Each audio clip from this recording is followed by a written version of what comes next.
Chapter 1. The Lie. He is not taking my son from me. Lilith's voice cracked through the crowded courtroom like a whip. The hall fell silent.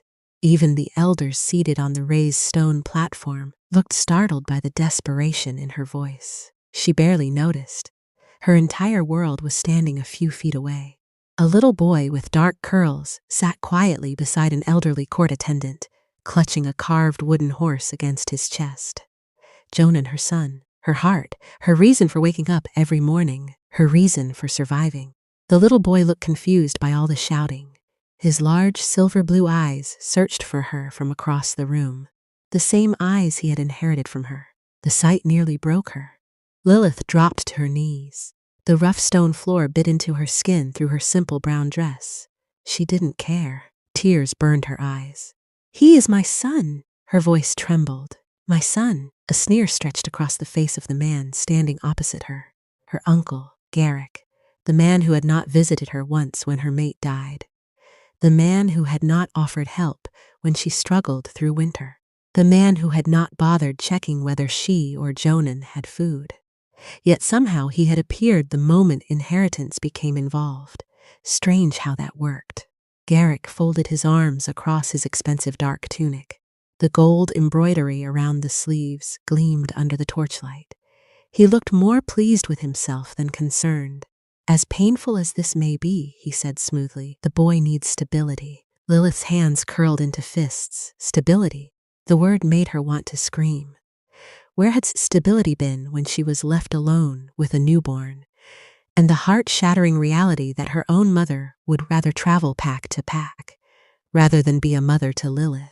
Where had stability been when she buried her mate's belongings because there was no body to bury? Where had stability been during the nights she cried herself to sleep while Jonan slept against her chest? Now suddenly he cared about stability. The elder seated in the center sighed heavily. His gray beard nearly reached his chest. Lady Lilith, the title sounded more like pity than respect. "You know the laws." Her stomach dropped. No, not this, not today," the elder continued. "Your son is the legal heir to the estate left behind by his father." Lilith nodded. Of course he was. Everything his father owned belonged to him. Every acre, every coin, every building, every field, all of it. The elder's eyes softened. But the child is still young. Her heart pounded harder. The room suddenly felt too warm, too small, too dangerous. "According to pack law," another elder spoke, "the estate requires a male guardian." Lilith stared. The words felt like stones being piled on her chest. She already knew the law. Everyone knew the law. She had simply prayed they would see reason, that they would look at Jonan, that they would look at her, that they would realize she had managed alone for nearly 3 years. Instead, the third elder delivered the final blow. "Your uncle has petitioned for guardianship." A smile twitched at Garrick's mouth. Lilith wanted to claw it off. "Once granted," the elder continued, "he will oversee the estate and the child's inheritance until the boy reaches adulthood." Lilith shook her head. "No," nobody answered. "No," the word came out stronger. "No." Her voice echoed through the chamber. Jonan flinched. The sight immediately crushed her anger. She softened, forced herself to breathe, then looked back at the elders. "He doesn't care about Jonan." Her voice was shaking now. "He wants the estate." Silence. The elders exchanged glances. Nobody argued, because everybody knew she was right. The problem was that being right and winning were not the same thing. Garrick sighed dramatically. "As I said before, grief has affected her judgment." Lilith lunged forward. "You liar!" gasps erupted throughout the room. The guards immediately stepped closer. Garrick simply smiled. That smile. That horrible smile. The same smile he wore when he first arrived at her home months ago. The same smile he wore when he suggested selling some of the farmland. The same smile he wore every time he talked about helping himself. The center elder raised a hand. "Enough." The room quieted. Then came the sentence that made Lilith's blood run cold. "Unfortunately, Lady Lilith," he paused, "the court must rule according to law." Everything inside her stopped. The world seemed to tilt. For a moment she couldn't hear anything, couldn't breathe, couldn't think. Her eyes drifted toward Jonan. The little boy smiled when he saw her looking, actually smiled, completely unaware that strangers were discussing his future, completely unaware that someone was trying to take him away. A memory slammed into her. A tiny newborn wrapped in blankets, 2 warriors standing outside her door, neither able to meet her eyes, the news. The war, the death, her mate never coming home, her entire future collapsing, while she held a baby that wasn't even 3 days old. She had survived all of that. She had survived every lonely night, every cruel whisper, every struggle, every harvest, every winter. She had survived because of him, because of Jonan. Nobody was taking him, nobody. Something desperate sparked inside her, wild, reckless, terrifying. The kind of decision made by people standing at the edge of a cliff. The elder was still speaking. Unless circumstances change. Lilith blinked. Her heart skipped. Circumstances, a loophole, a tiny opening, a way out. The answer appeared before she even thought it through, and before common sense could stop her. She stood. I remade it. Silence. Complete silence. Even the torches seemed to stop crackling. The elders froze. Garrick froze. The guards froze. Lilith froze. Because the words had already left her mouth. Oh, moon goddess, what had she done? Her stomach dropped so hard she thought she might faint.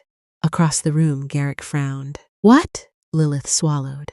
Her pulse thundered in her ears. There was still time. She could take it back. Tell them she misspoke. Tell them she was emotional. Tell them? No. If she did that, she would lose Jonan.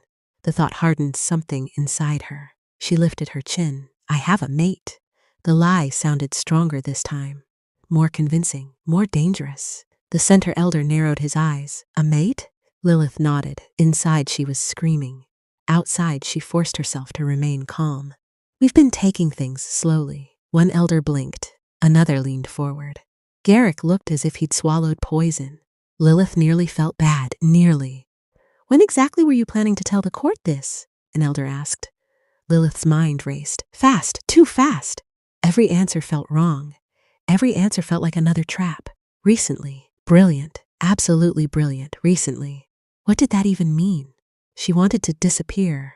Instead, she kept talking. He didn't want attention. Another lie. The first one wasn't enough, apparently. Now she was building an entire castle on top of it. The elders exchanged looks. One of them cleared his throat. If this is true, hope flickered, tiny, fragile. Then Pack Law would indeed recognize his position as protector of both mother and child. Lilith's heart nearly exploded. Garrick immediately stepped forward. She's lying. His voice echoed sharply. Produce him. The room turned toward her. Lilith stopped breathing. Produce him? Her imaginary mate? Right now? The elder nodded. That is reasonable. Reasonable! Reasonable! Lilith wanted to cry. The elder continued. You've 3 days. 3. Tiny, terrible, impossible. If your mate presents himself before the court and the union is verified, the petition will be dismissed. Hope surged. Then panic immediately followed. Because she didn't have a mate. The elder's gaze hardened. But if he does not appear, the rest went unsaid. It didn't need saying. Everyone knew Jonan, the estate, everything, gone. The hearing ended shortly afterward. Lilith barely remembered leaving. The world blurred around her. Villagers whispered. People stared. Some looked curious. Some looked sympathetic. Others looked amused. She ignored them all. Jonan's little hand slipped into hers as they stepped outside. The afternoon sun warmed the stone streets. The boy looked up at her. Mama? Lilith immediately forced a smile. Yes, sweetheart. Why were you shouting? Her heart cracked. She crouched in front of him. His curls bounced in the breeze. His little wooden horse was tucked safely beneath one arm, because of course it was. He carried that thing everywhere. Lilith brushed a hand through his hair. Because Mama was protecting something important. Jonan considered that seriously, then smiled. Me? Tears instantly stung her eyes. Yes, the little boy grinned proudly. Lilith almost broke. 3 days. 3 days to find a mate, or lose him forever. And for the first time since becoming a widow, Lilith had absolutely no idea what she was going to do. The market buzzed with life the next morning. Merchants shouted. Children ran between stalls. The scent of fresh bread drifted through the air. Normally Lilith enjoyed coming here. Today she felt sick. 3 days had become 2. She had spent the entire night thinking, planning, panicking. None of it helped. Nobody wanted involvement in a legal dispute. Nobody wanted to challenge Garrick. Nobody wanted responsibility for a widow and her son, and certainly nobody wanted to pretend to be a maid. Then her eyes landed on a familiar vegetable stall. A quiet man stood behind it arranging carrots. Simple brown cloak, rough boots, rolled sleeves, calloused hands, dark shoulder-length hair partly hidden beneath his hood. Honeyed golden eyes. Reese! She had bought vegetables from him several times. Nothing more, nothing less. He was always polite, always quiet, always watching. Lilith stared, then looked away, then looked back. No, absolutely not. That was ridiculous, completely ridiculous. Then Jonan tugged her sleeve. Mama? Lilith looked down, then back at the stall, then at Jonan, then at the stall again. A terrible idea began forming. The kind of idea that ruined lives. The kind of idea desperate mothers made. And before she could talk herself out of it, she started walking toward the vegetable cellar. Chapter 2. The Vegetable Cellar. Lilith nearly turned around. Moon goddess, what was she doing? The idea had sounded desperate from across the market. Now that she stood in front of him, it sounded completely insane. The vegetable cellar waited. A few villagers moved past the stall. Someone nearby argued over the price of apples. A cart rolled across the stone road. Life continued. Yet somehow, Lilith felt as though every eye in the world was staring at her. Jonan tightened his grip on her hand. Mama? She squeezed his fingers gently. It's all right. It wasn't, not even close. The man behind the stall set down a basket of carrots. Unlike most merchants, he didn't immediately try to sell her something. Didn't smile, didn't make conversation. He simply waited, patiently, quietly, watching. It was strangely unnerving. Up close, she noticed details she had somehow missed before. His hands. No vegetable seller should have hands like that. The skin was rough and calloused, yes, but not from farming. The calluses sat in places that looked more suited to weapons. His shoulders were broad beneath the worn cloak. His posture was relaxed, yet somehow alert, like a wolf pretending to sleep. The thought came and went. Lilith pushed it away. She had bigger problems. The man finally spoke. Lady Lilith. His voice was deep, calm, smooth as dark honey. She blinked. You know my name? One corner of his mouth twitched. You come here every week. Oh, that made sense. Heat crept into her cheeks. Wonderful. She was already embarrassing herself, and suddenly pointed toward a pile of bright red apples. Mama, Lilith sighed. One moment, sweetheart. The little boy nodded obediently. The vegetable seller looked between them. His gaze softened slightly when it landed on Jonan. Not much, just enough for her to notice. And for some reason that made the next words easier. A little, can we talk? The man raised an eyebrow. We are talking. Lilith almost groaned. Right, of course, she lowered her voice. Privately. For the first time, genuine curiosity appeared in his eyes. The market continued bustling around them. The vegetable seller glanced toward a young man managing another stall nearby. The young man immediately frowned. No. The response came so quickly Lilith almost laughed. The younger man folded his arms. I already know that look. The vegetable seller ignored him. The younger man pointed a warning finger. Every time you get that look, trouble follows. Lilith blinked. The two clearly knew each other. The vegetable seller sighed. Watch the stall. The younger man looked horrified. Why? Because I asked. That isn't a reason. It is for me. The younger man muttered something under his breath. The vegetable seller finally turned back toward Lilith. Come. A few minutes later, they stood behind the market near a quiet storage building. Jonan sat nearby on a wooden crate, happily making his carved horse gallop across the ground. The little boy was close enough for Lilith to see him, far enough not to hear. The vegetable seller leaned against the wall, waiting. Lilith suddenly forgot every word she planned to say. This was a disaster, an absolute disaster. Maybe she should leave. Maybe she should pretend this never happened. Maybe Lady Lilith. His voice interrupted her spiraling thoughts. You wanted to speak, right? She swallowed, then immediately wished she hadn't. Her throat felt dry. I need help. The man nodded. That was all. No questions. No judgment. Just a nod. for some that made it harder. I know this sounds strange, still nothing. The silence practically begged her to continue. She closed her eyes briefly, then forced the words out. I need a mate. The world stopped. A chicken squawked somewhere nearby. A cartwheel creaked. Jonan made hoarse noises.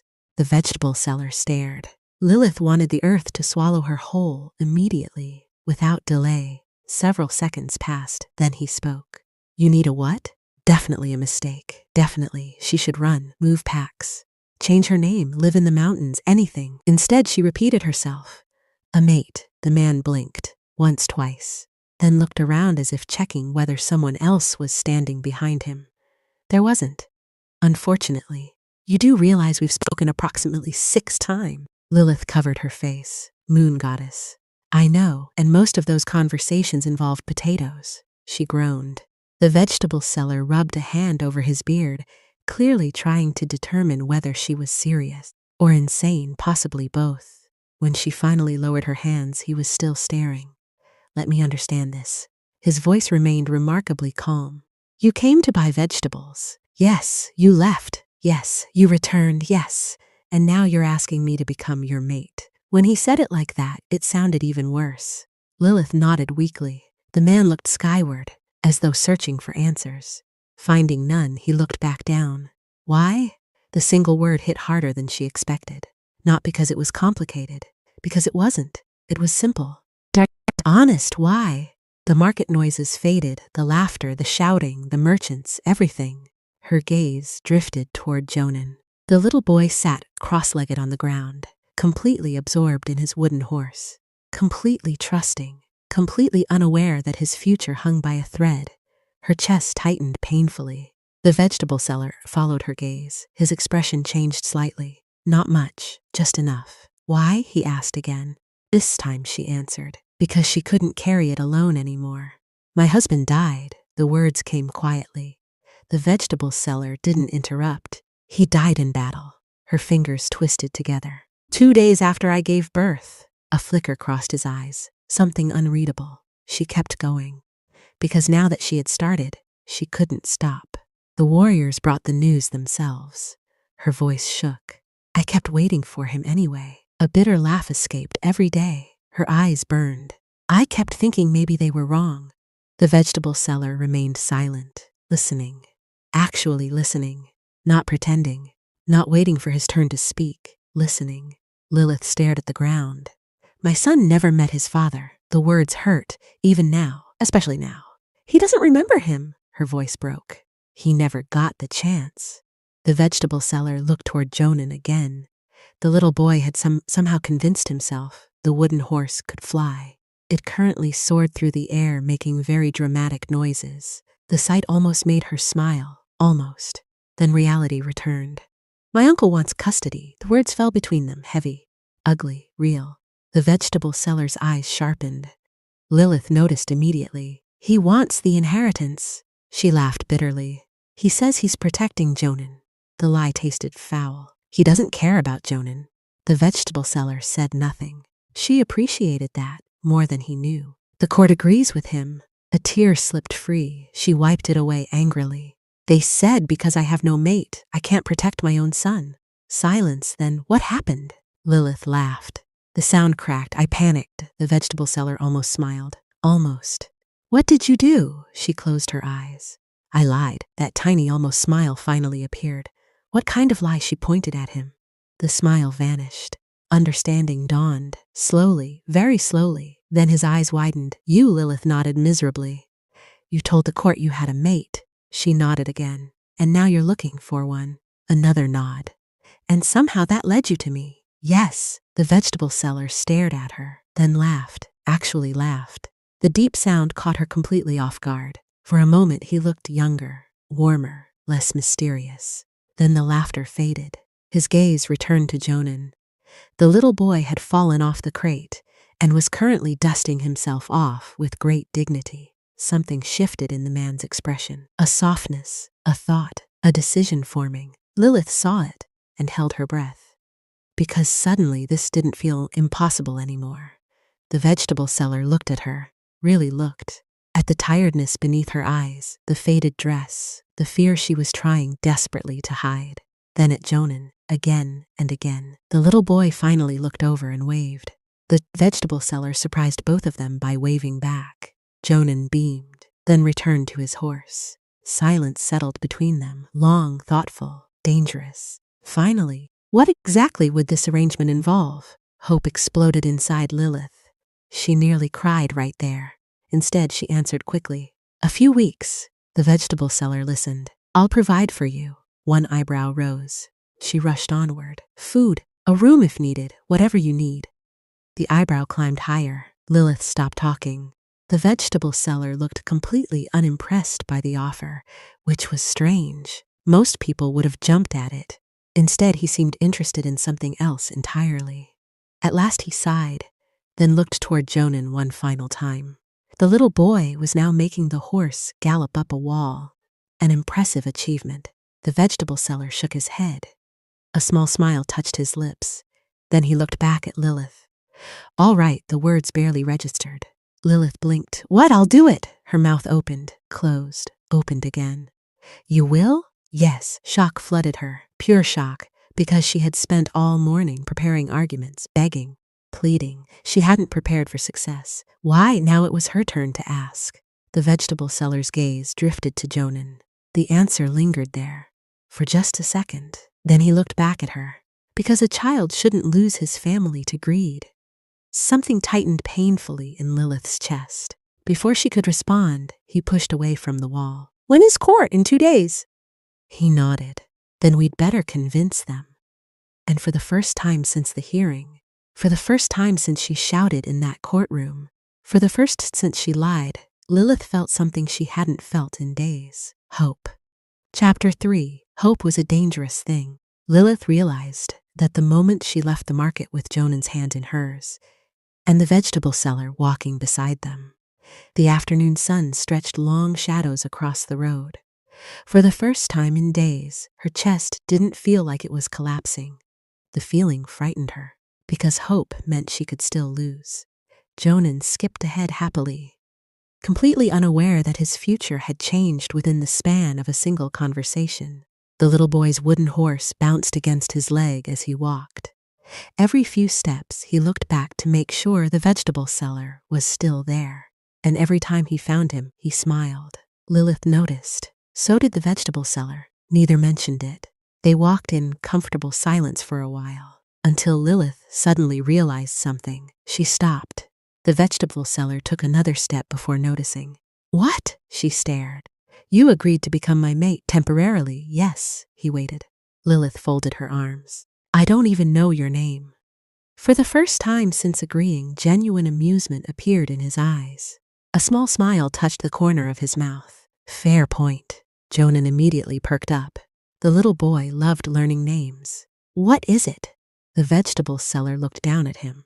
Riss! And repeated it instantly. Riss! The man's smile widened slightly. Close enough, Lilith found herself smiling too. Reese, simple, easy to remember, a good name. She had no idea how important it would become. The next morning began with panic. Again, Lilith was beginning to suspect panic had become a permanent part of her life. The local priest sat across from her dining table. A witness, a legal requirement, a headache. The elderly man adjusted his spectacles and looked between them. Lilith sat upright. Reese sat beside her. Jonan sat in the middle eating berries. The priest cleared his throat. So, nobody answered. The priest sighed. How long have you two known each other? Lilith almost choked. Ras calmly reached for a cup of water. The priest narrowed his eyes. I'll take that as not very long. Jonan proudly held up a berry. Reese helped me catch a chicken. The priest blinked.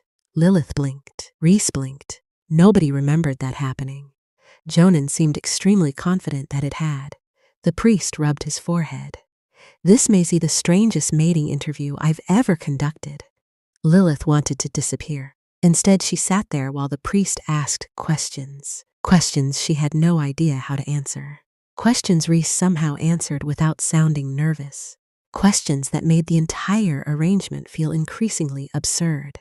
Finally, after what felt like hours, the priest leaned back. His gaze lingered on Jonan, then on Lilith, then on Reese. Something softened in his expression. Perhaps he saw what Reese had seen. A frightened mother. A little boy. A situation that wasn't fair. The priest sighed. Very well. Lilith straightened. The old man stood. Let's get this over with. The ceremony itself was simple, small, private. No flowers, no celebration, no guests. Just a priest, a widow, a vegetable seller, and a little boy trying to feed berries to his wooden horse. The priest recited the traditional vows. Lilith repeated them. Reese repeated them. The words felt strange, like borrowing somebody else's life. Then came the symbolic binding. A silver ribbon wrapped loosely around their joined wrists. The priest spoke the final blessing. The moon goddess, the sacred bond, the responsibilities of mates, the protection owed to family. When the ceremony ended, the priest handed them the official record. The document looked far more real than the arrangement itself. Lilith stared at it, then at Riss, then at the document again. Moon goddess. She had actually done it. The next morning arrived far too quickly. Lilith barely slept. The court hearing sat like a stone in her stomach. One wrong answer, one mistake, one suspicious elder, and everything would collapse. The house felt unusually quiet as she prepared breakfast. Sunlight spilled through the windows. Jonan sat at the table, kicking his feet. The little boy hummed happily while pushing his wooden horse through spilled flour. Lilith was cleaning the mess when a knock sounded at the door. Her heart immediately jumped. Riss. She hurried to open it, then blinked. The man standing outside looked different. A dark hood covered much of his face. Shadows hid his features. Only part of his beard and jaw remained visible. Lilith frowned. What happened to you? Reese stepped inside. Allergy. She stared. Allergy. Yes. What kind of allergy? His expression remained perfectly serious. The unpleasant kind. Lilith folded her arms. Reese, it's swelling. She narrowed her eyes. Reese calmly removed his cloak. My face is swollen. Lilith wasn't convinced, not even a little. But there were bigger things to worry about, such as the fact they were about to stand before the court and defend the biggest lie she'd ever told. Jonan looked up from the table. Rise, Jonan, the little boy grinned. Rice nodded once. Apparently that counted as a complete conversation between them. Lilith almost laughed. The courthouse felt colder than before. The same stone walls, the same wooden benches, the same elders, the same uncle. Only this time Lilith wasn't alone. Reese stood beside her quiet, still hood lowered over his face. Across the room, Garrick's smug confidence vanished slightly. His eyes narrowed. Clearly he hadn't expected her to actually produce a mate. Good. The sight alone made the last few days worthwhile. The center elder adjusted his robes. You returned? Lilith nodded. Yes. The elder's gaze shifted toward Reese. And this is your mate?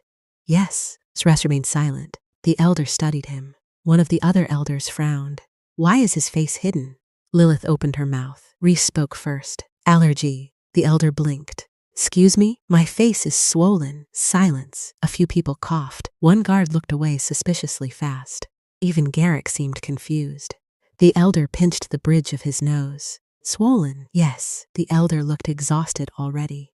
Lilith silently thanked the moon goddess that Reese sounded confident, because she certainly didn't. The questioning continued. How long had they known each other? Were they officially mated? Could the priest verify the ceremony? The answers came smoothly.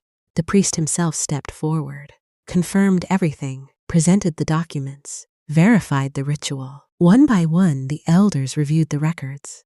Yet doubt still lingered. Lilith could feel it. Then Garrick stepped forward. Something feels wrong. Of course it did.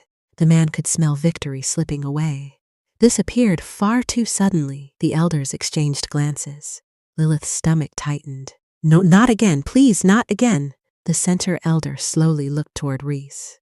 For the first time, genuine scrutiny entered his eyes, the kind that made ordinary people nervous. The kind designed to expose lies. Young man, Reese met his gaze. The room quieted. Do you fully understand what you're accepting? The elder's voice carried across the chamber. You would be responsible for Lady Lilith and her son.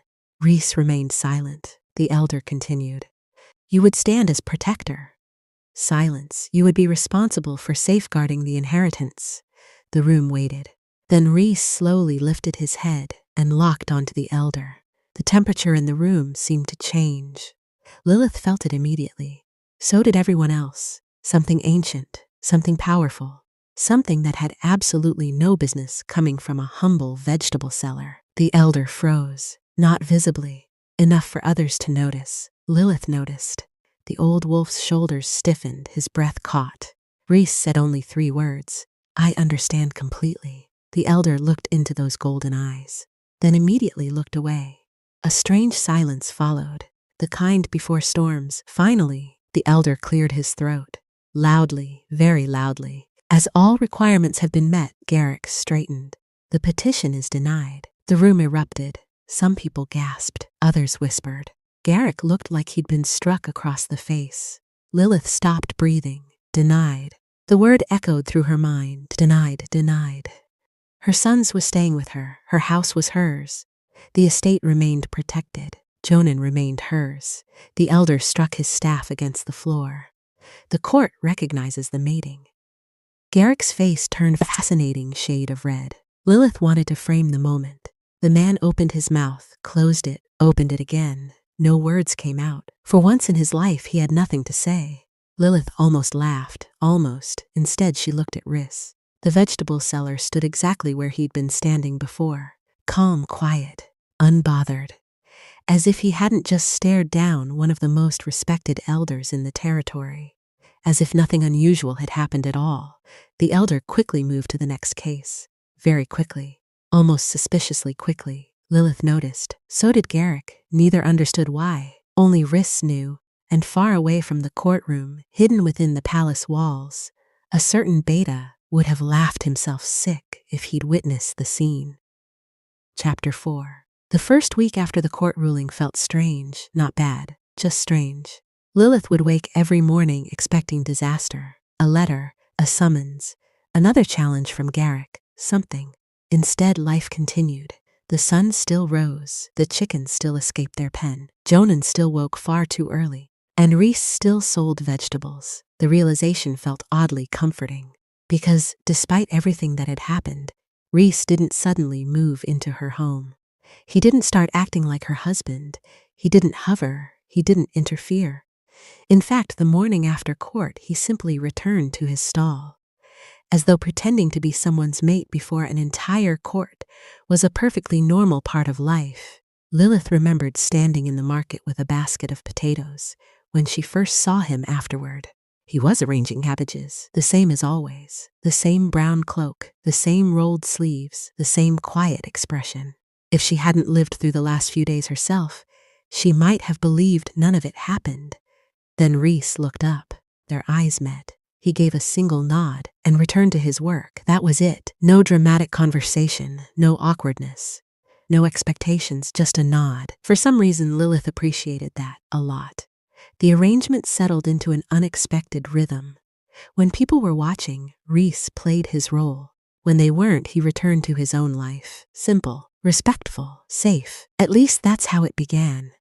3 weeks later, Reese was repairing a fence outside her property when Jonan decided the world contained no greater mystery. "Why are you fixing it?"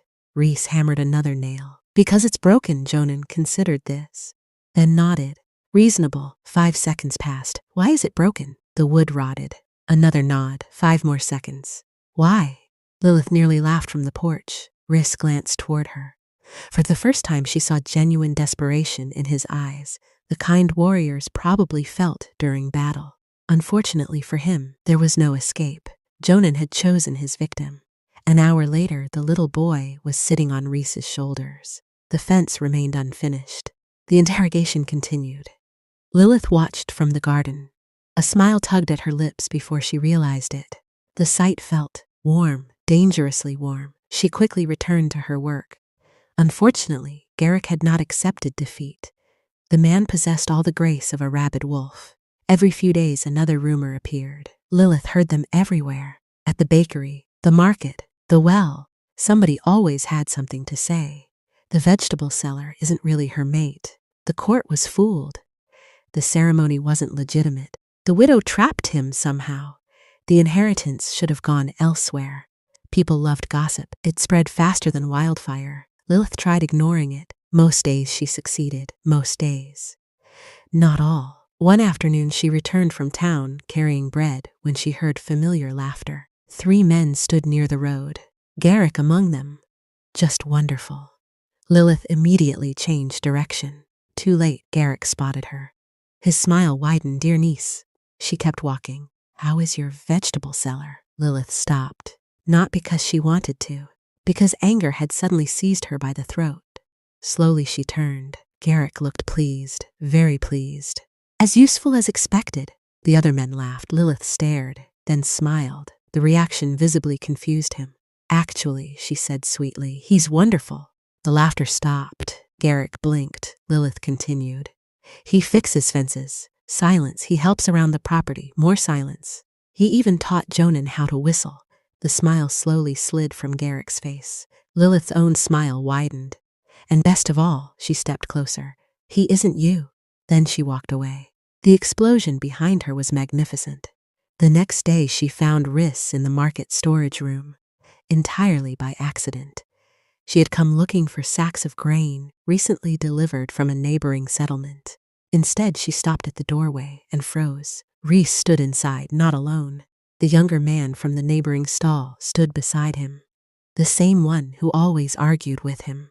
The same one who somehow ignored Reese's intimidating silence and spoke anyway. Today, neither man was arguing. Both looked serious, very serious. Reese held an unfolded scroll, a large one, not the sort merchants usually carried. Symbols decorated the edges. Official seals gleamed against the parchment. The younger man pointed toward something written near the bottom. Reese frowned. The atmosphere felt different. Sharp, focused, important. Not at all like 2 market workers discussing vegetables. Lilith immediately stepped back. Her first instinct was curiosity. Her second was caution, because whatever that scroll contained, it clearly wasn't her business. She knew very little about rice. When she really thought about it, the realization surprised her. She knew he was patient, quiet, kind to Jonan, reliable, but she knew almost nothing else. Where he came from, who his family was, why he arrived in town, why he occasionally disappeared for days, why his friend constantly acted as though he was responsible for preventing disasters. Those answers belonged to Reese, and if he wanted her to know, he would tell her. So she quietly turned around and left, without making a sound. Inside the storage room, Reese suddenly lifted his head. Golden eyes narrowed slightly. The younger man noticed. "What?" Reese stared toward the doorway. Nothing stood there now, just empty air. A moment later, he returned to the scroll. "Nothing." The younger man snorted. "That's usually a lie." Reese ignored him. That evening, rain tapped gently against the windows. Jonan slept curled beneath blankets, his wooden horse tucked safely against his chest. Lilith sat near the fire sewing a torn shirt. The house felt peaceful, comfortable. Then a knock sounded. 3 taps. She smiled before realizing it. Only one person knocked like that. Reese stepped inside moments later. Rain glistened across his cloak. A basket hung from one arm. Lilith raised an eyebrow. "What is that?" Reese set it on the table. "Food." She looked inside. Fresh vegetables, bread, apples, enough for several days. Lilith stared. "Reese." He removed his cloak. "No." The answer came instantly. Lilith frowned. "No? No." She folded her arms. "That's not how accepting gratitude works." Reese looked genuinely confused. "I wasn't aware there were rules." For some reason, she laughed, actually laughed. The sound surprised both of them. Reese blinked, then smiled slightly, a small smile, brief, gone almost immediately. Yet somehow it changed his entire face. Lilith looked away first, and missed the way Reese's gaze lingered a second longer than necessary. Outside, thunder rolled across the distant hills. Inside, neither noticed the shift happening between them. The slow, dangerous shift that comes when strangers stop feeling like strangers. Neither noticed, but Jonan would. Children always did. And in the weeks to come, that little boy would begin asking questions and neither of them were ready to answer. Chapter 5. Summer arrived quietly. The wheat fields surrounding Lilith's property swayed beneath golden sunlight. Wildflowers bloomed along the roads. The air smelled of warm earth and fresh bread. Life felt peaceful. A dangerous thing, because peace had a way of making people forget how quickly life could change. Lilith learned that every morning when she woke and found herself smiling, it happened before she could stop it, before grief could catch her, before responsibility settled onto her shoulders. For a few precious moments, life felt lighter. Then she would hear footsteps outside, a familiar knock, 3 taps, and somehow the smile would stay. Reese had never officially moved in, at least, not according to either of them. It simply happened, gradually, naturally, without discussion. One evening he stayed late helping repair a leaking roof. A storm arrived. The roads became dangerous. He slept in the spare room. The next week he stayed after supper because Jonan wanted to show him a collection of oddly shaped rocks. The week after that he helped bring in supplies. Then another storm came. Then another late evening. Then another. Until one day, Lilith realized half of Reese's belongings occupied the spare room. The realization startled her, because somehow it felt completely normal, as though he'd always been there. Jonan certainly thought so. The little boy had become Reese's shadow. Where one went, the other followed. If Reese repaired fences, Jonan helped, mostly by handing him the wrong tools. If Reese worked in the garden, Jonan dug random holes. If Reese visited the market, Jonan insisted on accompanying him. The two had developed their own strange language, one largely involving nodding. Lilith still didn't understand it. One morning she found them sitting together beneath a tree, neither speaking, just carving wood. Jonan looked delighted. Riss looked peaceful. Neither appeared bothered by the silence. Lilith stood watching from the kitchen window. Something warm settled inside her chest, something frightening, because she could no longer imagine the house without him, and that realization terrified her. The market discovered it first. People always notice things, especially old women. Old women noticed everything. One afternoon, Lilith was buying flour when she heard 2 merchants whispering nearby. "Look at them." She glanced up. Reese stood several stalls away. Jonan sat proudly on his shoulders. The little boy pointed excitedly toward something. Reese listened as though it were the most important conversation in the world. The women sighed. Lilith immediately looked away. Unfortunately not before hearing, "That's a good father." The words hit harder than expected. A father, not a mate, not a husband. A father. Lilith spent the rest of the day pretending the sentence hadn't affected her. She failed miserably. A week later, Jonan returned from the market, unusually quiet. The little boy sat at the dinner table, swinging his feet, thinking, dangerous, very dangerous. Thinking usually led to questions, and questions often led to headaches. Lilith quickly noticed. "What is it?" Jonan poked his food, then looked toward Ress, then back at her, then toward Ress again. Lilith already disliked where this was heading. Finally, "Mama, yes, what's it, Daddy?" The spoon slipped from her fingers. Across the table, Ress froze, completely froze. Jonan blinked, unaware he had just detonated a bomb. Lilith slowly recovered. "Where did you hear that?" "The market, of course." "The market, the source of 90% of all trouble." Jonan continued happily. "One boy said his daddy bought him a puppy."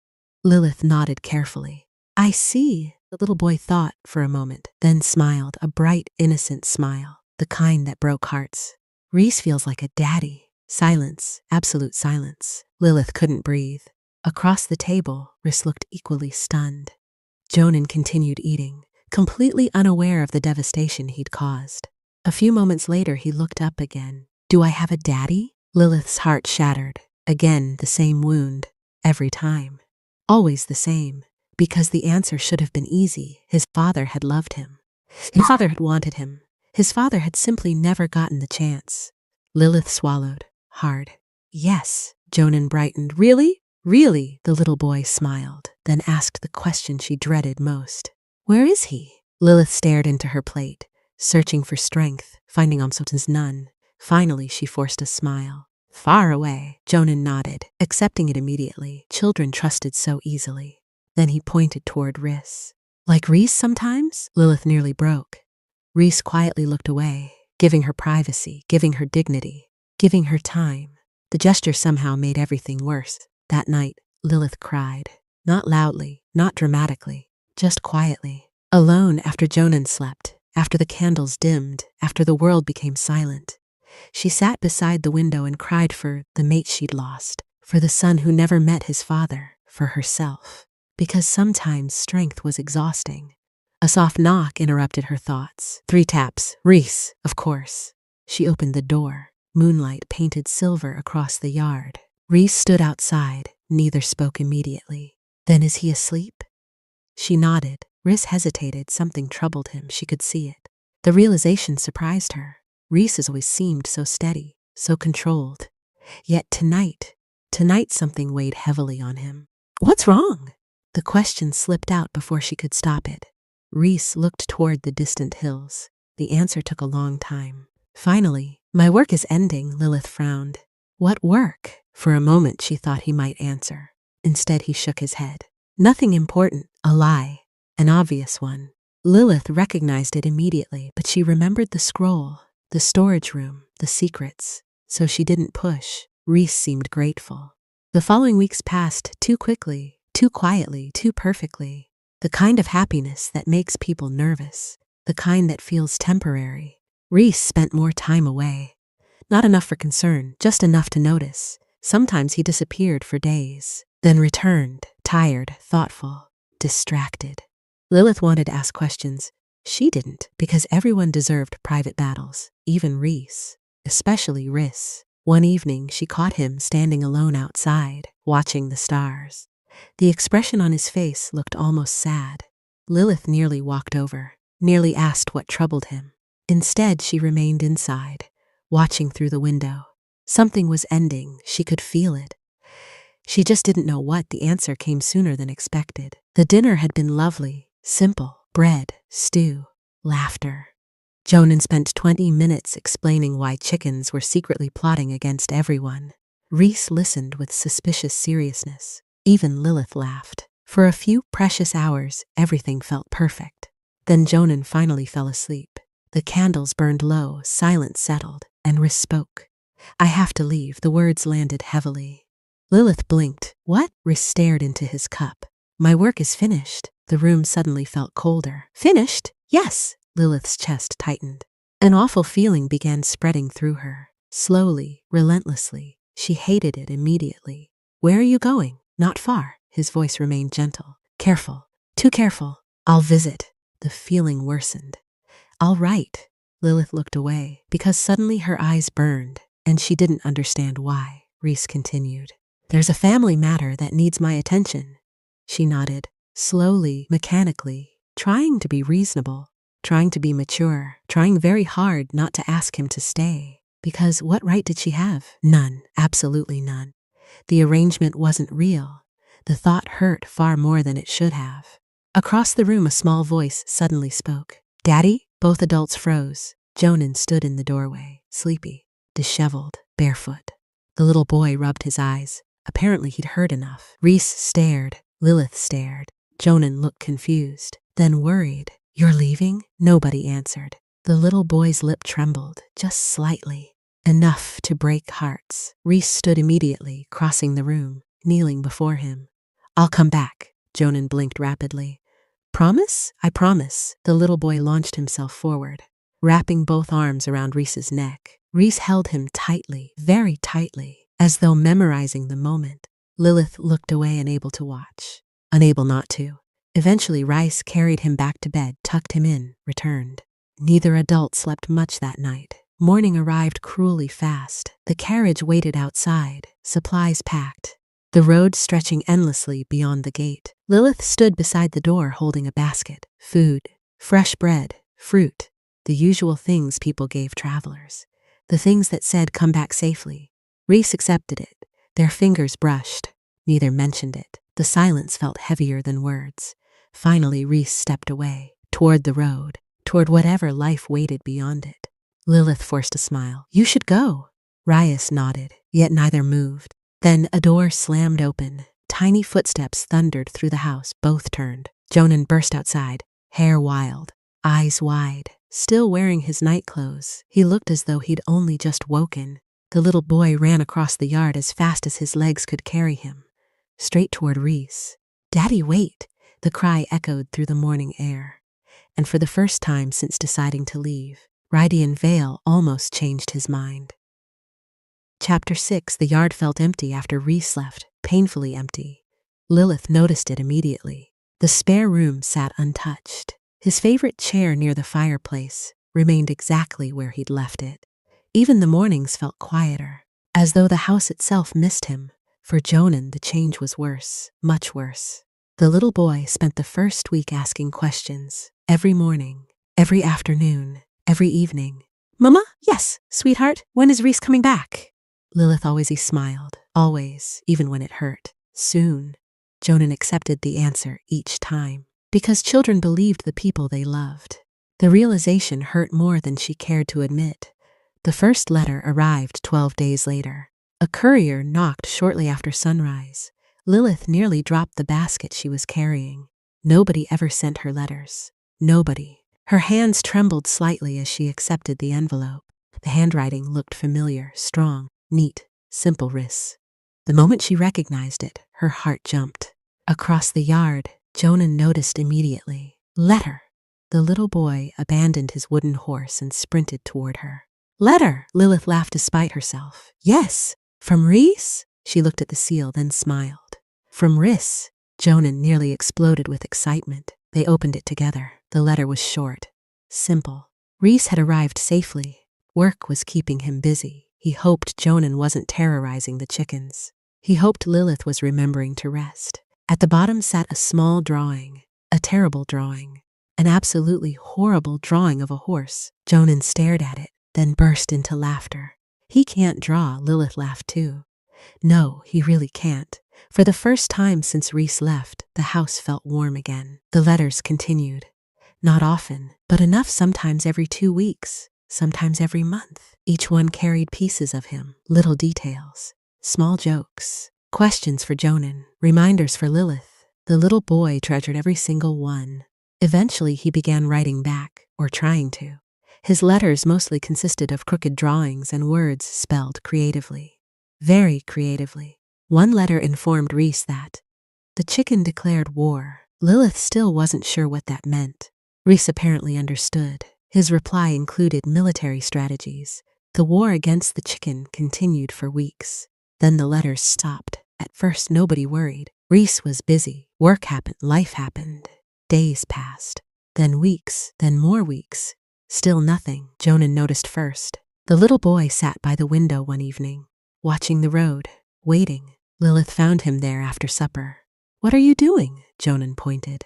Curious. Her heart tightened. No courier today. Oh. The disappointment in his voice nearly broke her. The next day he waited again, and the next and the next. Eventually the question arrived, the one she dreaded. "Mama, yes? Where is Papa?" The word hit her unexpectedly. "Papa Nasris." Papa. Lilith swallowed, hard. "Far away." Jonan thought about it, then spread his tiny arms dramatically. "Fur away?" Despite everything, she smiled. "Very far away." The little boy nodded seriously, as though this explained everything. A moment later, he looked up again. The silver blue eyes he'd inherited from her seemed too wise for his age. "What about my papa?" The smile vanished. Instantly, Lilith froze. The room became silent, too silent. Jonan continued innocently. "The first papa." Pain exploded through her chest. The old wound, the one that never truly healed. The father who never came home, the mate she'd loved, the man who never held his son. Lilith looked away quickly, searching for strength, finding almost none. Finally she managed, "He's with the moon goddess." Jonan blinked. "Oh, silence then. Reese papa?" The question shattered her completely, because there was so much trust in it, so much hope. The little boy genuinely believed Reese belonged to them, belonged with them. Lilith couldn't answer immediately. Her throat closed. Tears burned her eyes. Jonan waited patiently. Eventually she forced a smile. A weak one. "Maybe." The little boy seemed satisfied. Lilith wasn't. That night she cried harder than she had in months. The kingdom changed shortly afterward. News arrived in waves. Whispers first, then rumors, then fear. Conflict had erupted near the border. The northern region and the eastern region stood on the edge of war. People gathered in markets, in taverns, at wells. Everyone had something to say. Nobody knew what was true. The uncertainty terrified them. Then the official notices appeared. The situation was serious. Movement should be limited. Travel should be reduced. Everyone should remain cautious. Fear settled over the territory like a storm cloud, waiting, watching, growing. The war lasted 2 months. 2 long months. 2 terrible months. No letters arrived. No news from Reese. Nothing. Every day felt heavier. Every night felt longer. Lilith continued working, continued smiling for Jonan, continued pretending she wasn't worried. The little boy noticed anyway. Children always did. One evening, he climbed onto her lap, wrapped tiny arms around her neck, and whispered, "Rice Papa is okay." Lilith almost cried right there. Instead, she hugged him tightly, very tightly. "I hope so." Then one evening, everything changed. The palace bells rang, huge, thunderous, victorious. The sound echoed across the territory. People poured from their homes, cheering, laughing, crying. The eastern region had won. The war was over. Relief swept through the community like wildfire. For the first time in months, people breathed again. Life slowly returned. Shops reopened. Roads grew busy.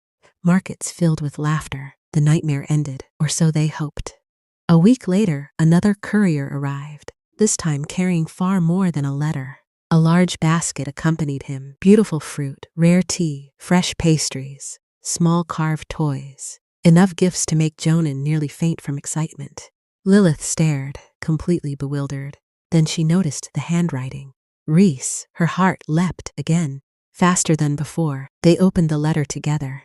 Jonan practically climbed into her lap. Lilith unfolded the parchment and began reading. Reese apologized immediately. Work had overwhelmed him. Travel restrictions during the war made communication difficult. Reliable couriers had become almost impossible to find. He hadn't forgotten them, not for a moment. Lilith reread that line twice, then continued. Reese explained he was now working at the Pack Palace. The position required him to remain there. He could not leave, not yet, but he wanted to see them very much. The final lines made Jonan bounce excitedly. "Please visit. I miss you both." Lilith smiled despite herself. Jonan looked ready to explode. "We go," the little boy practically shouted it. Lilith laughed. "Maybe we go, Jonan, we go, Jonan, we go." The battle lasted 20 minutes. Lilith lost completely. 2 days later, a carriage rolled down the palace road. The morning sun painted the distant palace towers gold. Jonan pressed his face against the window. His excitement had become physically impossible to contain. Every few seconds. "Are we there? No." 5 minutes later. "Now no." Another 5 minutes. "Now." Lilith laughed. "No." The little boy sighed dramatically, as though she personally delayed the journey. Eventually the palace appeared fully, massive, beautiful, impossible. Jonan gasped. Lilith forgot to breathe, because suddenly everything felt real. They were going to see Reese after 6 months, after war, after silence. After waiting, the carriage rolled forward, toward answers, toward surprises, toward a truth neither of them could possibly imagine. The throne room had finally emptied. For the first time all day, silence settled over the palace. Radian Vale leaned back in his chair and closed his eyes. Just for a moment, only a moment. The border war had ended weeks ago, yet the aftermath seemed endless. Trade routes needed rebuilding. Damaged villages required aid. Nobles wanted compensation. Merchants wanted protection. Generals wanted soldiers. Everyone wanted something. Everyone needed something. And somehow all of it eventually found its way to him. The Alpha King exhaled slowly. A sharp knock interrupted the rare peace. The door opened. Sean entered, carrying another stack of reports. Radian didn't even open his eyes. "Leave them." Sean stared, then stared harder. "You slept 2 hours. Silence. You have shadows beneath your eyes." More silence. "You look terrible." Radian finally opened one eye. Sean pointed accusingly. "If you collapse, I'm leaving." The Alpha King returned his attention to the documents. Sean dropped the reports onto the desk, with enough force to make several papers slide sideways. "You disappeared for months pretending to sell vegetables, and somehow I'm the one suffering." Silence. Sean folded his arms. "I want that officially recorded." A faint smile almost appeared on Radian's face. Almost. Sean immediately noticed. His eyes narrowed. "Oh no," Radian continued reading. "Oh no," the beta pointed dramatically. "You're smiling again." "I'm not, you are. I'm not, you absolutely are." Sean looked genuinely disturbed. Every time you smile lately, something is wrong. The Alpha King said nothing. Sean leaned forward, dangerously curious. Did the courier return? Rydian's eyes lifted immediately. Sean groaned. There it is. The Alpha King sat straighter. Did he? Sean dragged both hands down his face. The kingdom is recovering from war. Sean, the eastern border still needs repairs. Sean, I have 3 generals waiting outside. Sean, the beta sighed dramatically. Yes. Rydia became very still, a subtle change, tiny, almost invisible. Yet Sean noticed, of course he noticed. The beta had known him for years. He'd seen him furious, victorious, broken, exhausted. But this was different.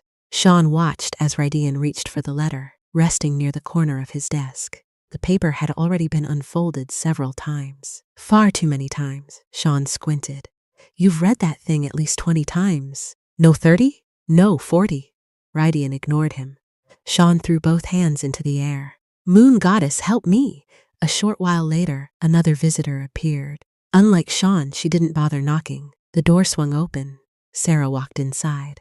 The Alpha King's younger sister moved with effortless confidence. Her dark hair flowed down her back in elegant waves. A simple blue dress replaced the formal gowns she hated wearing. Her bright eyes immediately landed on her brother, then narrowed dangerously. Oh, Rydian didn't look up. Oh no, that tone. What? Sarah pointed. You're smiling across the room. Sean looked vindicated. Cease, I told you. Sarah ignored him. She marched toward the desk, then froze. A piece of paper sat near Rydian's hand. She picked it up, examined it, looked at it again. The drawing was terrible, absolutely terrible. A horse, possibly, maybe. The artist's intentions remained unclear. Sarah looked at the drawing, then at Rydian, then back at the drawing. Your artistic standards have dropped. The Alpha King immediately reached for it. Too late. Sarah held it higher. Suspicion bloomed across her face. It's a gift. The words slipped out before Rydian could stop them. Sarah slowly lowered the paper. Very slowly. A woman. No, a child. Silence. Sarah gasped dramatically, loud enough to alert nearby servants. A woman and a child. Sean immediately buried his face in his hands. Rydian closed his eyes. Regret arrived instantly. He should have said nothing. Absolutely nothing. Sarah practically vibrated with excitement. A child drew this. Silence. You kept it. More silence. You treasure it. Still silence. Sarah pointed triumphantly. You have a family. No, you do. No, you absolutely do. Sean looked up. She's right. Thank you. You're welcome. Rydian considered exiling both of them, briefly, very briefly. Several hours later, the mood inside the palace changed. The guards became quieter, the servants more alert. Word spread quickly. A special court session had been called. One man in particular had been summoned, Garrick, former pack steward, current nuisance, future disaster. The man entered the palace dressed in his finest clothes. His confidence returned the moment he stepped through the gates. Perhaps the Alpha wanted information, perhaps recognition, perhaps assistance. Whatever the reason, Garrick felt important enough to smile. That smile didn't last. The throne room doors opened, massive, heavy, ancient. Warriors lined the walls. Nobles filled the chamber. Elders occupied the front rows. The atmosphere alone made Garrick nervous. He swallowed, hard. Then the royal herald struck his staff against the floor. Alpha King Rydian Vale. Every warrior dropped to one knee. Every noble bowed. Every elder lowered their head. And through the enormous doors walked a man Garrick knew. A man he had mocked, insulted, humiliated, dismissed. The vegetable seller. The world tilted. The air vanished from Garrick's lungs. No, no, no. The same dark hair. The same golden eyes. The same face. Only now there was no worn cloak, no stall, no vegetables. Black royal attire flowed around him. Silver embroidery gleamed across the fabric. The Alpha crest rested proudly against his chest.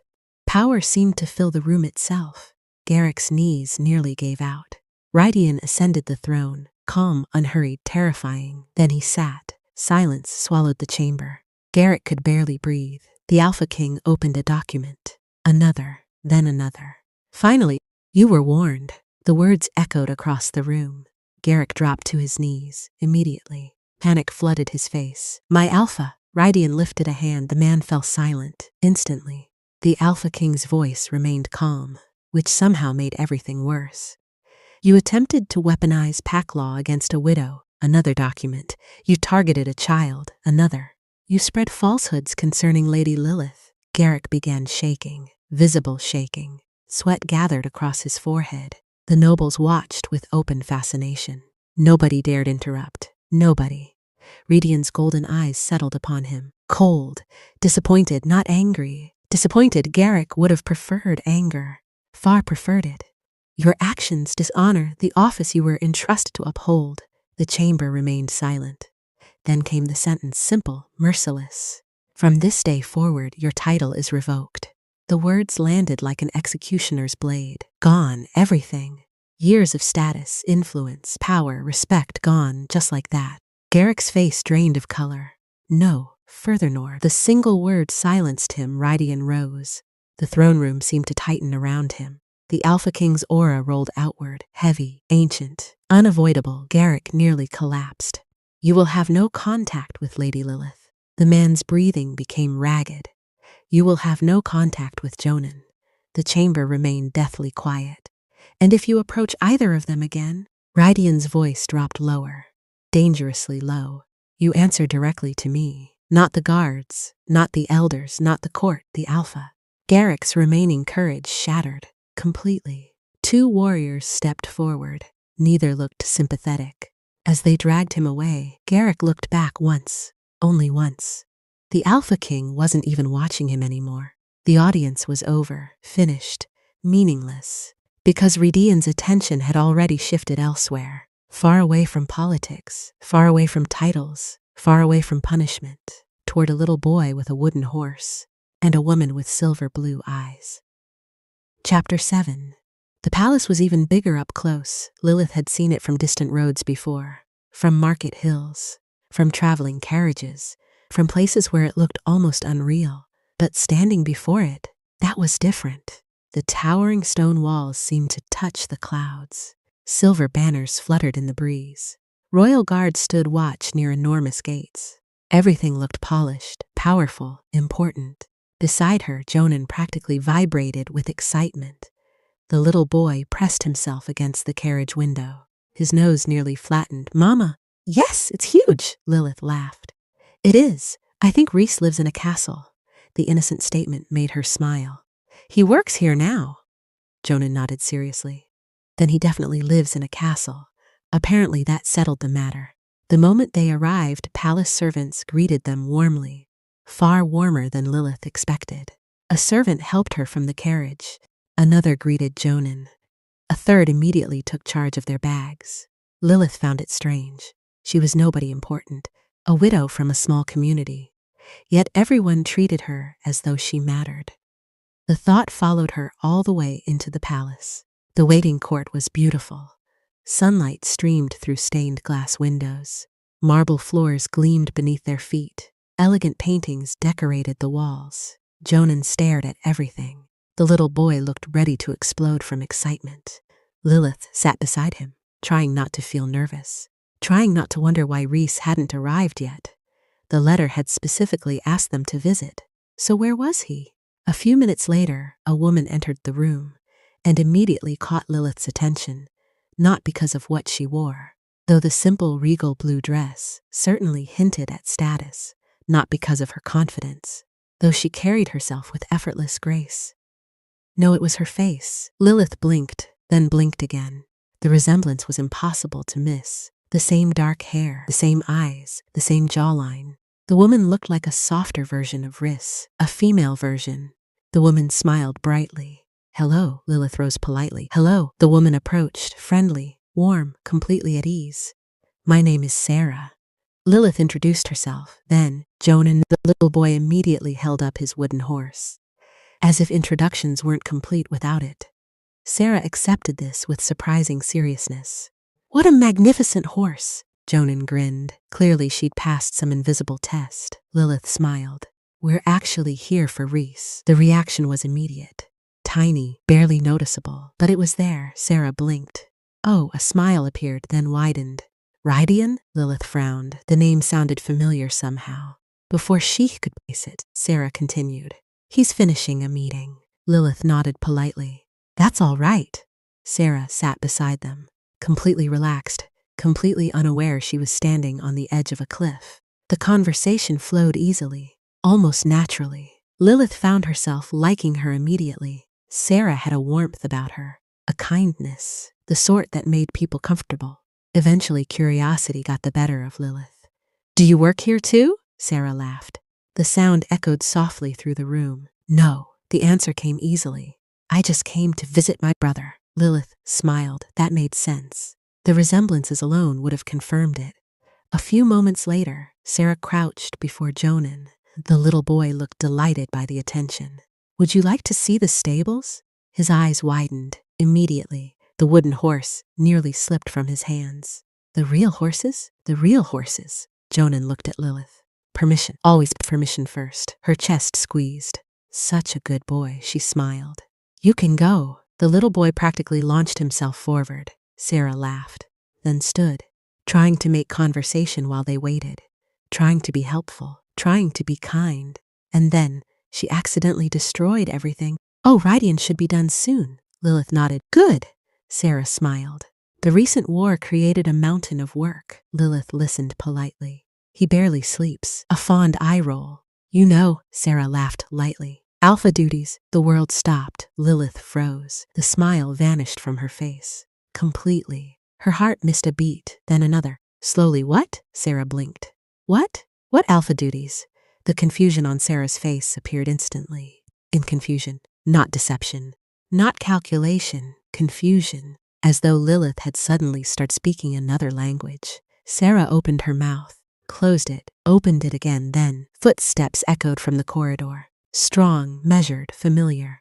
Every instinct inside Lilith screamed before she even turned. She knew those footsteps. Moon goddess. She knew them. The doorway darkened. A figure appeared, and everything inside her shattered. Riss, yet not Riss, not really. Gone was the worn cloak. Gone were the rough boots. Gone were the rolled sleeves stained with dirt. Gone was the vegetable seller. Black royal clothing fit him perfectly. Silver embroidery gleamed along the fabric. The alpha crest rested proudly upon his chest. Power rolled from him effortlessly. Not forced, not displayed. Simply there, like breathing, like sunlight, like gravity. The entire room seemed smaller around him. Lilith couldn't move, couldn't think, couldn't breathe. Rhys froze too. For one brief moment, his eyes landed on her, then on Sarah, and immediately understanding appeared. Moon goddess. He knew exactly what had happened. Before anyone could speak, a blur shot across the room. Jonan. The little boy ran straight toward him, laughing, smiling, happy, completely unaware of the devastation unfolding around him. Rhys! Rydian caught him effortlessly, lifting him into his arms, holding him close, ruffling his dark hair. The familiar gesture somehow hurt even more. Jonan laughed. The sound echoed through the room, innocent, trusting, beautiful. Lilith wanted to cry. Sarah looked between them, then between Rydian and Lilith, then back again, and finally, the realization struck, hard. Oh, the single word escaped her lips. Oh, Rydian closed his eyes briefly, as though bracing himself. Then he gently lowered Jonan. Why don't you go with Sarah? The little boy nodded immediately, because he trusted him. Without question, without hesitation, the thought hurt so much. Sarah quietly took Jonan's hand. For once, even she didn't know what to say. The two disappeared down the corridor, leaving silence behind. Heavy silence, painful silence. Only Lilith and Rydian remained. For several seconds, neither spoke. Then finally, Lilith found her voice. It came out broken, small, almost unrecognizable. Who are you? The question landed like a blade. Rydian swallowed. For the first time since she'd met him, he looked uncertain, vulnerable, human, yet it changed nothing, because every memory suddenly felt different. Every smile, every conversation, every moment, all of it, a lie. Rydian took a slow breath, then answered. The exact words she would remember for the rest of her life. To you, his voice softened. Pain filled it, real pain. Rhys, his golden eyes never left hers. Just Rhys. A pause then, but to them, the words echoed through the room. Alpha Rydian Vale. Lilith stared.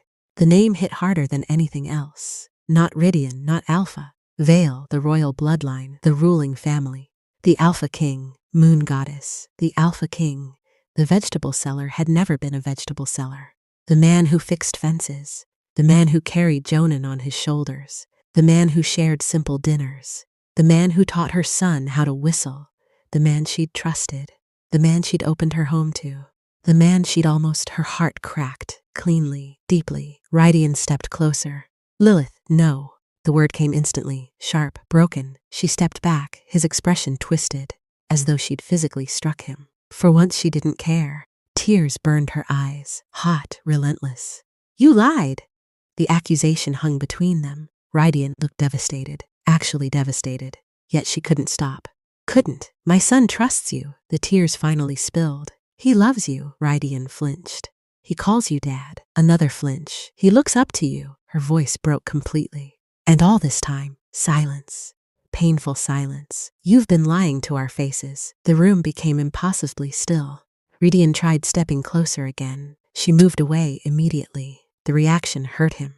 She saw it, ignored it. Because she was hurting too, Moon Goddess. She was hurting too. Rydian opened his mouth, trying to explain, trying to fix it, trying desperately to reach her. Lilith lifted a trembling hand, stopping him. Don't. His words died instantly. The sight almost broke her. Almost. Then she turned and walked away. Because if she stayed another second, she might forgive him, and she wasn't ready. Not yet. Not even close. She found Jonan in the palace gardens, playing with another little boy near a fountain. The two children chased each other between flower beds, laughing, happy, carefree. The sight almost destroyed her, because suddenly she realized how lonely he'd been, how desperately he'd attached himself to Reese, how deeply he loved him. Sarah noticed her immediately. Concern filled her face. Goddess, Lilith forced a smile, a terrible one. I came to get Jonan. The little boy stopped running. Instant disappointment crossed his face. Mama? Sarah knelt beside him, gentle, kind, still completely unaware how much damage she'd accidentally caused. He can stay if you'd like. Lilith looked at her son, really looked at him, the smile, the laughter, the happiness. The way he kept glancing around, hoping Reese would appear. Her heart broke all over again. Sarah spoke softly. Jonan will be well taken care of. Lilith closed her eyes, just briefly, then nodded, slowly, painfully. 2 days. Sarah smiled. Of course! Lilith crouched before her son. Jonan immediately hugged her. She held it tightly, memorizing the moment, because suddenly everything felt uncertain. Everything. I'll come back soon. The little boy nodded, satisfied, trusting, just like always. Then he ran back to his new friend, laughing, playing, living. Lilith watched for several seconds, then turned away because she couldn't bear it anymore. Not today. Not after this. As she left the palace, she never looked back, not once. But behind one of the upper windows, Rydian stood completely still, watching the carriage disappear down the road.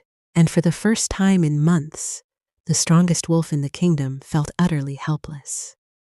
Chapter 8. The next day felt longer than the 6 months Rydian had been gone. Lilith woke before sunrise. The house was quiet, too quiet.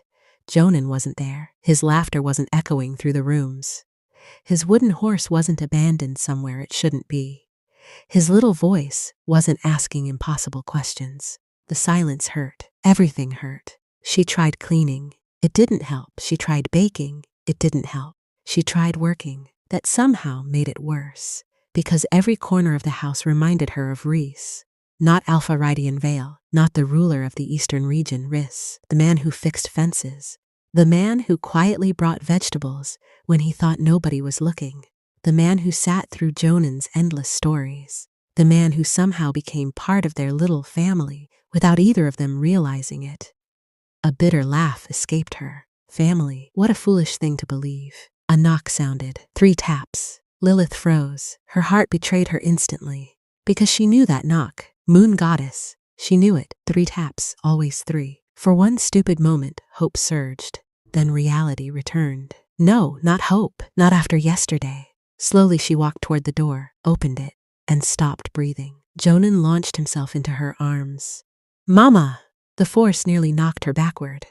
She caught him immediately, holding him tightly, relief flooding her entire body. Jonan, the little boy laughed, wrapped himself around her neck. And only then did she see him. standing beyond her son, Rydian, no risks, no both. For the first time she truly understood that. He stood in simple dark clothing, not royal attire, not the vegetable seller's old clothes, something in between, as though he didn't know which version of himself she would accept. His golden eyes met hers, careful, hopeful, terrified. The sight nearly broke her again. Jonan happily pulled away, completely oblivious. Rise came too. Of course he did. The little boy grabbed her hand. Then Rydian's, trying to pull them both inside, like this was the most natural thing in the world.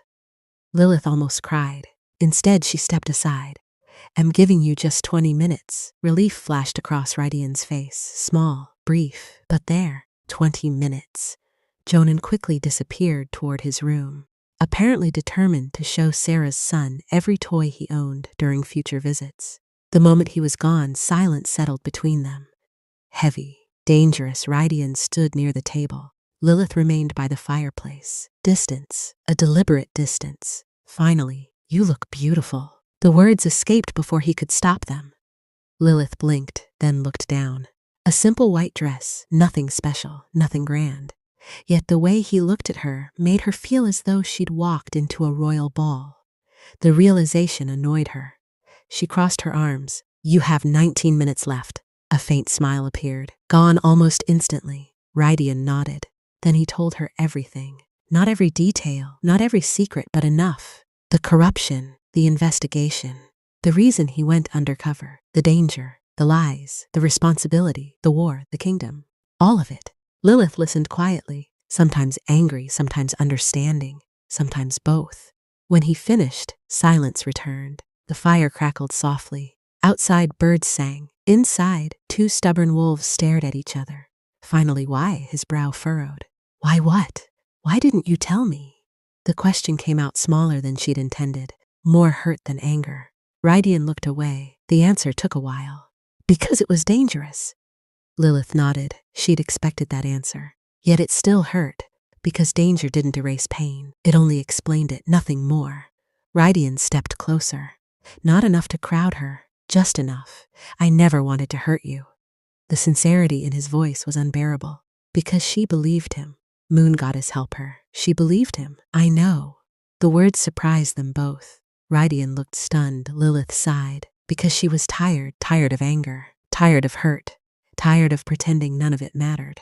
She looked at him, really looked, the same man, exactly the same. The clothes were different, the title was different. Everything else remained, the kindness, the patience, the warmth, the way he looked at Jonan, the way he looked at her. None of that had changed, not once. Then Rydian asked the question he'd clearly been carrying for days. His voice softened. Are you separating from me?